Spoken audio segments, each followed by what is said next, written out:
डॉली शर्मा। अनिला जी, पहले अपना स्टैंड बताइएगा, क्यों समाजवादी पार्टी के नेताओं को आप नहीं जाने दे रहे वहां पर? मेरी सबको राम राम। और क्यों जाए वहां पे फिर से दंगे भड़काने के लिए? क्या ये बताइए, सबसे पहली बात तो ये है, to the best of my knowledge, जो कि आपके कार्यक्रम की शुरुआत में कहा जा रहा था कि ये एक्स पार्टी फैसला हुआ है और संभल के कोर्ट ने एक तरफा फैसला करके सर्वे की अनुमति दे दी। ऐसा तो नहीं है। जबकि जो दूसरा वाला पक्ष है, जब ये सर्वे हो गया, दंगे हो गया और वो सुप्रीम कोर्ट गए, तो वहां का ये है, the bench of chief justice Sanjiv Khanna and justice Sanjay Kumar was hearing a plea seeking an ex parte ad interim stay on the operation of the trial court's November 19th order.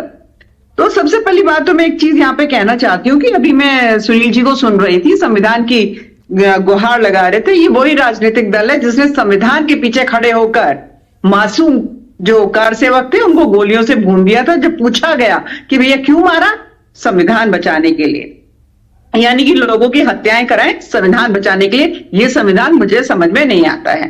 DNA की बात कर रहे थे कि भारतीय जनता पार्टी का तो डीएनए ही एक गड़बड़ है, दंगा कराने वाली पार्टी है। खैर, मैं इसमें जाना नहीं चाहती हूं। अगर मैं इतिहास लेकर बैठ जाऊंगी, आपका कार्यक्रम जो समाप्त हो जाएगा। किसके समय, चाहे वो कांग्रेस हो, समाजवादी पार्टी हो, कहां किस किसने कैसे कैसे दंगे कराए। पर डीएनए जानने के लिए भी सुनील जी, आपको पता है ना कि वो भी खोजबीन होती है, तभी पता चलता है कि डीएनए क्या है ना। सामने पुस्तक में नहीं लिखा हुआ होता है। तो डीएनए को भी जानने के लिए क्या डीएनए है, उसके लिए भी खोजबीन करनी पड़ती है। और ये बता दीजिए, सर्वे करने में कौन सी बहुत बुराई आ रही है? आज सर्वे बताइए, क्या राष्ट्रद्रोही चरित्र है इसका? गैर संवैधानिक चरित्र है इसका? गैर कानूनी चरित्र है इसका? अगर प्लेसेस ऑफ वर्शिप एक्ट 1991 लेकर आई है कांग्रेस पार्टी, जबकि वही प्रधानमंत्री जी हैं जिनके समय बाबरी मस्जिद भी रही थी, प्लेसेस ऑफ वर्शिप एक्ट भी ये लोग लेकर आए, वक्फ एक्ट भी लेकर आए और मतलब मजबूत कर दिया उसको बहुत ज्यादा। और उसके अलावा माइनॉरिटी कमीशन में, होल्ड ऑन, मुझे बात पूरी कर लेनी थी। अलाउ मी है ना, बहुत पार्ट सुन लिया लोगों का मैंने कि हर मस्जिद के नीचे मंदिर ढूंढोगे क्या, हर मस्जिद के नीचे मंदिर ढूंढोगे क्या। हाँ, वक्फ एक्ट के ऊपर जब बात आती है तो सब 10-10 फुट उछलने लग जाते हैं। जितना बड़ा पाकिस्तान है, 9.5 लाख स्क्वायर किलोमीटर का, उतना वक्फ की प्रॉपर्टी है यहाँ, जिसपे उंगली लगा दे ये वक्फ की है तो इंसान। अनिला जी एक मिनट, एक सेकंड। आपने जो प्लेसेस ऑफ वर्शिप एक्ट की बात कही, कांग्रेस सरकार का कानून, जहां तक हमारी जानकारी है वो तो यूनानिमसली पास हुआ था, सर्वसम्मति से संसद में पास हुआ था। नहीं, पर किसकी सरकार थी साहब?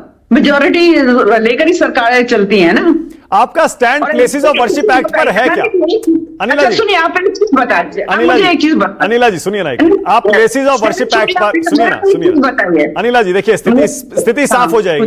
प्लेसेस ऑफ वर्शिप एक्ट पर अपना स्टैंड बता दीजिए। आप सुप्रीम कोर्ट में अपना स्टैंड केंद्र सरकार क्यों नहीं बता रही, जब उसे चैलेंज किया गया प्लेसेस ऑफ वर्शिप एक्ट को? देखिए, ये कानूनी लड़ाई लड़ना, ये करना, ये अनिला सिंह प्रवक्ता का काम नहीं है। मैं तो एक बात कह रही हूं ना, वक्फ एक्ट भी चाहिए इनको कि कहीं पे भी हाथ रख दो जी, ये प्रॉपर्टी हो जाएगी। और अगर कोई एक पक्ष ये जानना चाहे कि भैया हमारे पुराणों में है, हमारे वेदों में, हमारे ग्रंथों में, या हमारे जो और भी इतिहास में ये बताया गया है कि यहां पर मंदिर है, हम जानना चाहते हैं कि यहां मंदिर है कि नहीं, तो उस पर भी रोक लगाओगे? किसी बच्चे को अगर गोद लिया जाता है, अडॉप्ट किया जाता है, तो क्या उसका अधिकार नहीं कि उसका बायोलॉजिकल पेरेंट्स कौन है वो जाकर मालूम करे? अच्छा, अब वो अधिकार को छीन लिया। समझ गया, मैं समझ गया। ओके, मैं समझ गया।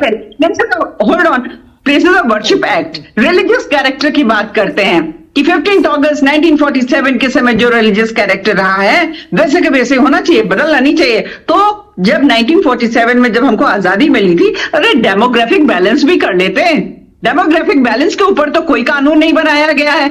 और वो बात ना करें संविधान की और कोर्ट की। शाहबानो का केस सबको मालूम है कि किस प्रकार से राजीव गांधी जी ने दबाव में आकर उस बेचारी वृद्धा का जो एक 200 रुपए का हक था वो भी छीन लिया। अनिला जी एक सेकंड। ओके, अब एक सेकंड। अनिला जी एक सेकंड, अब डॉली शर्मा बोलेंगे। लेकिन आपकी बातों से इतना स्पष्ट हो रहा है कि बीजेपी लोकल कोर्ट्स के ऑर्डर के आधार पर मस्जिदों के सर्वे करवाने के पक्ष में है, यानी प्लेसेस ऑफ वर्शिप एक्ट के खिलाफ है। डॉली, आपका क्या मानना है? पहले प्लेसेस ऑफ वर्शिप एक्ट पर अपना स्टैंड बताइए। मैंने सीधे सीधे पॉइंट्स रखे हैं। मैं समझ गया। आप कुछ भी कंक्लूड करते रहे जी। ये मेरा राइट है। देखिए, ये मेरा, अनिला जी, अरे लड़ाई करी थी, हमारे साथ के लोगों ने जान भी गंवाई और जेल भी गए। अच्छा, ठीक है, ओके अनिला जी, ओके। अरे रुकिए ना, अच्छा रुकिए ना।